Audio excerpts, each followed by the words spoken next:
During Rafta promotions, you also see the other side of Sushant. Like, you know, you have seen his inability to control temper. Do you think an actor? Oh, I thought the side that that we put up yesterday. No.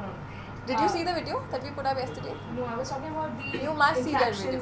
No, what I was trying to ask is, like, you know, he's often, he's unable to control his temper, and during the Rafta press conference, what we have seen during the promotional events too of it.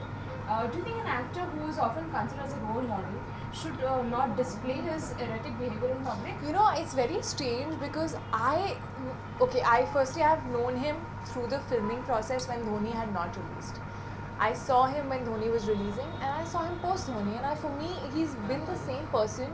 I think it's unfortunate that things have been taken in a wrong way at the two events that you're talking about. One of them, I think, purely just saying the fact that you don't know about something is not putting off anger. It's just saying and being confident about the fact that, okay, I'm aware of the fact that I don't know fully about this topic and I'm confident enough to say it, which is absolutely fine. I don't know what went wrong at that event. I think things were taken in a very wrong way, in a different way.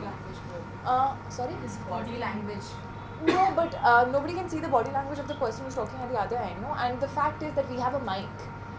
So if the other person is talking to us in a particular tone and you talk in that same manner on a mic, it sounds different. So it's very unfortunate that it's been taken in a wrong way, I feel.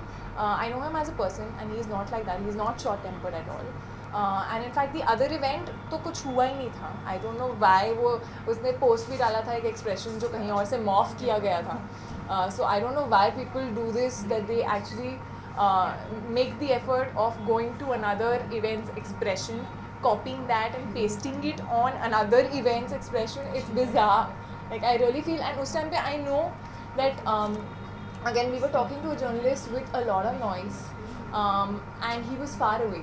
So when you tend to talk to a person who's far away without a mic there, in a public environment, you tend to increase your volume, which sounds like aggression. So I really feel that it's not like that, and I hope people see it also like this. For more Bollywood updates, subscribe now to youtube.com/biscuittv.